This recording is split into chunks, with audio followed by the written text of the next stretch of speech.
عزیز طلباء السلام علیکم ورحمۃ اللہ وبرکاتہ۔ آج کی اس ویڈیو کے اندر ہم پیراگراف نمبر 6 سے شروع کریں گے۔ تفہیم عبارت نمبر 6، صفحہ نمبر 120، پیج نمبر 120۔ تفہیم عبارت نمبر 6 دیکھیں، یہاں سے مختلف انسان مختلف زبانیں بولتے ہیں۔ زبانوں کو ان کے ماہروں نے مختلف خاندانوں پر تقسیم کر رکھا ہے۔ ان میں دو خاندان بہت مشہور ہیں، ایک سامی اور دوسرا آریائی۔ سامی خاندان میں عربی اور عبرانی وغیرہ زبانیں شامل ہیں۔ آریائی خاندان میں نہ صرف پاکستان اور ہندوستان کی بہت سی زبانیں شامل ہیں، بلکہ یونانی، اطالوی، جرمن، فرانسیسی اور انگریزی زبانوں کا شمار بھی اسی خاندان میں ہوتا ہے۔ دراصل آریائی خاندان زبانوں کا بہت بڑا خاندان ہے، اور اسی سلسلے کا کوئی دوسرا خاندان اس کی وسعت کی برابری نہیں کر سکتا۔ زبانوں کے آریائی خاندان کی شعائیں پاکستان، ایران، انگلستان اور یورپ کے مختلف ممالک تک پھیلی ہوئی ہیں۔ جس سوال دیکھیں، زبانوں کے دو مشہور خاندان کون کون سے ہیں؟ زبانوں کے دو مشہور خاندان درج ذیل ہیں۔ نمبر 1 آریائی یا سامی، پہلے کر لیں، یہ دوسری لائن میں لکھا ہوا۔ نمبر 1 سامی اور دوسرا آریائی، دوسری لائن میں، پیراگراف کی دوسری لائن میں اس کا جواب لکھا ہوا ہے۔ عربی اور انگریزی زبانوں کے کس خاندان سے تعلق رکھتی ہیں؟ عربی زبان جو ہے یہ سامی خاندان سے تعلق رکھتی ہے، اور انگریزی زبان آریائی خاندان سے تعلق رکھتی ہے۔ پورا جواب آپ اس طرح لکھیں گے۔ آریائی خاندان کی جن زبانوں کا اوپر ذکر کیا گیا ان کے نام لکھیں۔ آریائی خاندان میں نہ صرف پاکستان اور ہندوستان کی بہت سی زبانیں شامل ہیں، یہاں سے جواب ہوگا، نشان لگانے بے شک۔ آریائی خاندان میں نہ صرف پاکستان اور ہندوستان کی بہت سی زبانیں شامل ہیں، بلکہ یونانی، اطالوی، جرمن، فرانسیسی اور انگریزی زبانوں کا شمار بھی اسی خاندان میں ہوتا ہے۔ یہاں تک اس کا جواب ہو جائے گا۔ دنیا کے کون کون سے ممالک ایسے ہیں جہاں آریائی خاندان کی زبانیں بولی جاتی ہیں؟ عزیز طلبہ، یہاں پر ایک بات بتانا میں ضروری سمجھوں گا۔ بعض دفعہ اسٹوڈنٹس جو ہیں وہ یہاں پر کنفیوز ہو جاتے ہیں کہ اوپر دیکھیں، تیسرے کویسچن کے اندر انہوں نے زبانوں کا تذکرہ کیا ہے کہ زبانیں بتانی ہیں۔ اب یہاں پر زبانیں کون سی ہیں؟ یونانی زبان ہے۔ یونان ایک ملک ہے، اس میں بولی جانے والی زبان یونانی ہے۔ اطالوی یہ زبان ہے، اور اٹلی ملک ہے۔ جرمن زبان ہے، جرمنی یہ ملک ہے۔ فرانسیسی زبان ہے، فرانس یہ ملک ہے۔ اب یہاں پر جو سوال ملک والا پوچھا گیا ہے، جو جواب زبانوں والا ہے، بعض طلبہ زبانوں والا جواب اس ملک کے اندر کے سوال میں لکھ دیتے ہیں، اور ملک والا سوال جو ہے، جواب جو ہے وہ زبانوں والے میں لکھ دیتے ہیں، جو کہ غلط ہو جاتا ہے۔ اس لیے اس بات کا آپ نے اچھی طرح سے خیال کرنا ہے۔ یہ پیراگراف بھی پیپر میں آ جایا کرتا ہے کہ زبانوں کے خاندان والا، تو آپ نے یہاں پر اس بات کا خیال رکھنا ہے کہ یہ جو تذکرہ کیا گیا یہ زبانیں ہیں۔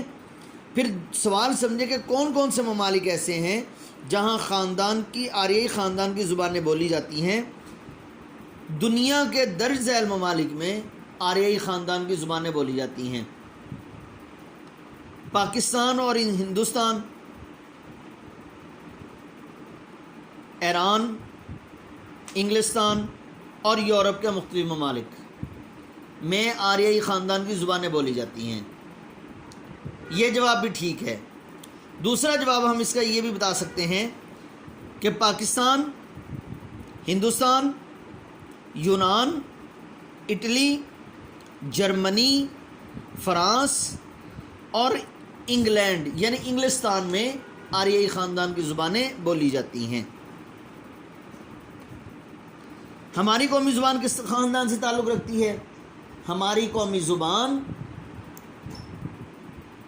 آریائی خاندان سے تعلق رکھتی ہے۔ جب اس میں ایک اہم سوال کہ اس عبارت کا عنوان کیا ہے، تو عنوان لکھ لیں۔ اس عبارت کا عنوان زبانوں کے دو مشہور خاندان، یہ اس عبارت کا عنوان بن جائے گا۔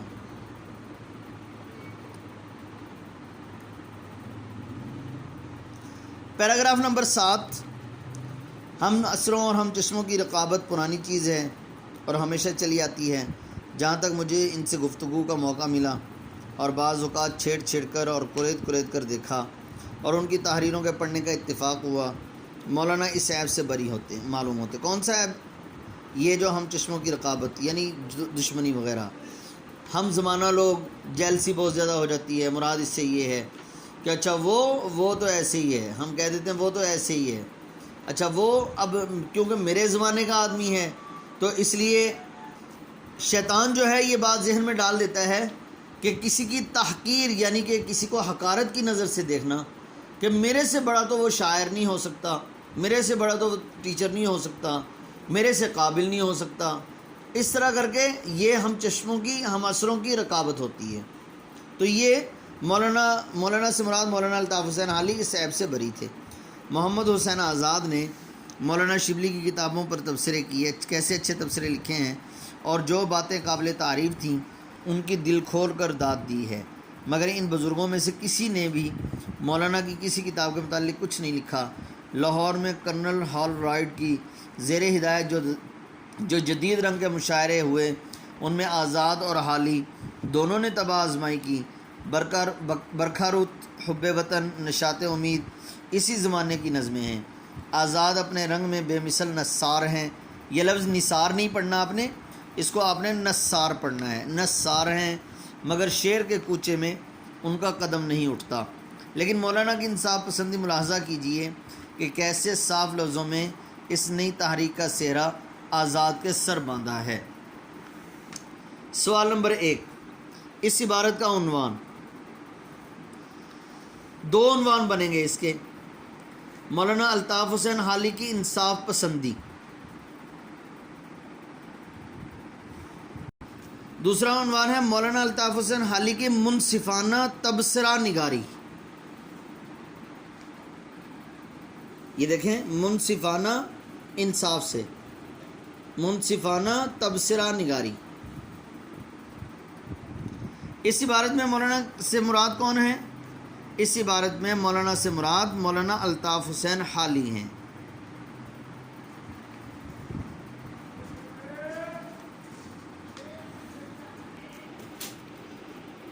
مولانا کس عیب سے بری تھے؟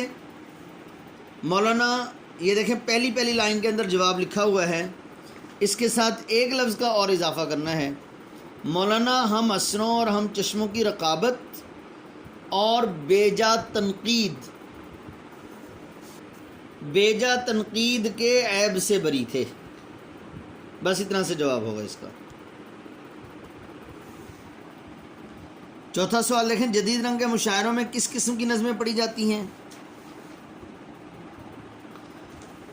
جدید رنگ کے مشاعروں میں طرز قدیم سے ہٹ کر، طرز قدیم کہتے ہیں پرانا انداز، طرز قدیم سے ہٹ کر عوامی یعنی ایسی جو عوام کو سمجھ میں آنے والی ہیں، مقصدیت رکھنے والی جس کا کوئی نہ کوئی مقصد ہوتا ہے۔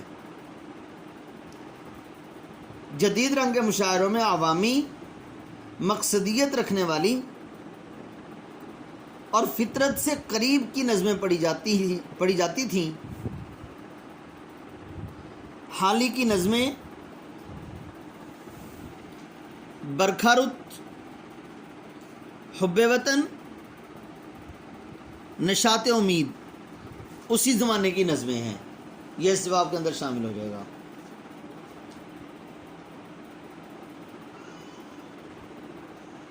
جدید رنگ کے مشاعروں میں طرز قدیم سے ہٹ کر عوامی، مقصدیت رکھنے والی اور فطرت سے قریب کی نظمیں پڑھی جاتی تھیں، اور حالی کی نظموں میں برکھا رت، حب وطن، نشاط امید اسی زمانے کی نظمیں ہیں۔ نثار کے کیا معنی ہیں؟ نثار کا معنی ہے نثر نگار، نثر لکھنے والا۔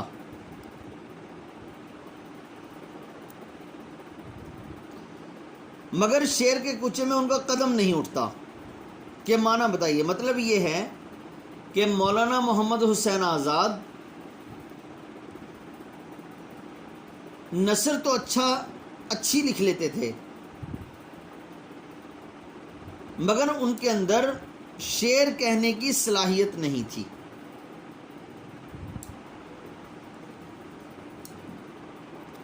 داد دینا کا کیا معنی ہے؟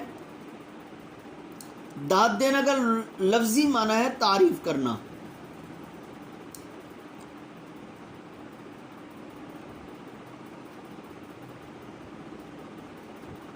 تو یہاں پر ہو جائے گا کسی شعر سے لطف اندوز ہو کر شاعر کی تعریف کرنا۔ اصل اس کا معنی صرف تعریف کرنا ہوگا۔ تبصرہ کسے کہتے ہیں؟ کسی عبارت کی خوبیاں اور خامیاں اجاگر کر کے اپنی رائے دینا۔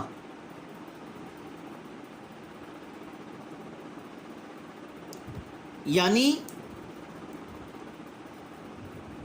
اس کو یوں سمجھ لیجئے کہ بعض دفعہ ایسا ہوتا ہے کہ کسی کوالیفائڈ آدمی کے پاس آدمی اپنا شعر یا اپنا کوئی مضمون لے کر جاتا ہے، اب مضمون کے حوالے سے اس کے اندر جو ہے وہ کانٹ چھانٹ کی جاتی ہے، بھئی اس کے اندر یہ بات ایڈ کر لو، یہ جملہ نکال دو، یہاں یہ شعر ڈال دو۔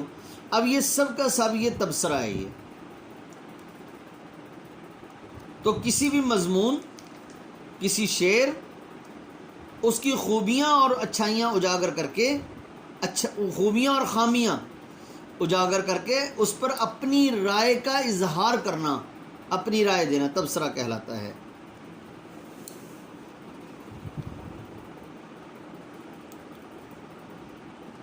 جی پیراگراف نمبر 8، اسلام نے لفظ قوم کے معنی بدل دیے ہیں۔ اسلام سے پہلے کے تمام قومی سلسلے، تمام قومی رشتے نسل یا علاقے سے تعلق رکھتے تھے، لیکن اسلام نے لا الہ الا اللہ محمد رسول اللہ کے تحت ایک نیا روحانی بلکہ خدائی رشتہ قائم کر دیا۔ اسلام کسی سے نہیں پوچھتا کہ وہ ترک ہے یا تاجک، وہ افریقہ کا رہنے والا ہے یا عرب کا، وہ چین کا باشندہ ہے یا ماں چین کا، پاکستان میں پیدا ہوا یا ہندوستان میں، وہ کالے رنگ کا ہے یا گورے رنگ کا، بلکہ جس کسی نے اللہ کی توحید اور محمد رسول اللہ صلی اللہ علیہ وآلہ وسلم کی رسالت کو مان لیا، وہ ایک رشتے میں بندھ گیا جس سے اچھا اور پیارا رشتہ اور کوئی نہیں ہے۔ سوال نمبر 1، اسلام نے لفظ قوم کو کتنی وسعت دی ہے؟ اس کا جواب دیکھیں، اسلام نے لفظ قوم کے معنی بدل دیے ہیں۔ اسلام سے پہلے کے تمام قومی سلسلے، تمام قومی رشتے نسل یا علاقے سے تعلق رکھتے تھے، لیکن اسلام نے لا الہ الا اللہ محمد رسول اللہ کے تحت ایک نیا روحانی بلکہ خدائی قومی رشتہ قائم کر دیا۔ یعنی جس کسی نے اللہ کی توحید اور محمد رسول اللہ صلی اللہ علیہ وسلم کی رسالت کو مان لیا، وہ ایک رشتے میں بندھ گیا۔ یہاں تک کافی ہے۔ کیا اسلام میں نسل اور علاقے کا امتیاز جائز ہے؟ جی نہیں۔ عزیز طلبہ، یہاں پر ایک بات بتاتا چلوں، یہ جو قومہ آیا ہے اس کو کہتے ہیں رموز اوقاف، یعنی جملہ بولا، جملہ بولنے کے بعد ہم نے کچھ دیر سٹے کیا، اس کا بڑا فرق پڑتا ہے۔ تو آپ نے جی نہیں، یہ صرف اتنا جواب کافی نہیں، بلکہ ہم سوال کے مطابق اگر لکھ دیں گے تو جواب پورا ہو جائے گا، اور ہو سکتا ہے اس کی نمبر کی ڈیڈکشن نہ ہو۔ کیا اسلام میں نسل اور علاقے کا امتیاز جائز ہے؟ جی نہیں، اس کے بعد یہ قومہ، پھر ہم لکھیں گے اسلام میں نسل اور علاقے کا امتیاز جائز نہیں۔ اسلام میں ترکی کے مسلمان، چین کے مسلمان، پاکستان کے مسلمانوں کے درمیان امتیاز قائم ہوگا؟ جی نہیں، قومہ، پھر ہم آگے جواب لکھیں گے یہ سوال والا کہ اسلام میں ترکی کے مسلمان، چین کے مسلمان اور پاکستان کے مسلمان کے درمیان امتیاز قائم نہیں ہوگا۔ کیا گورے مسلمان کو کالے مسلمان پر کوئی فوقیت حاصل ہے؟ جی نہیں، اس کے بعد قومہ، گورے مسلمان کو کالے مسلمان پر کوئی فوقیت حاصل نہیں ہے۔ اس عبارت کا عنوان لکھیں۔ اس عبارت کا عنوان اسلام کا نظریہ قومیت۔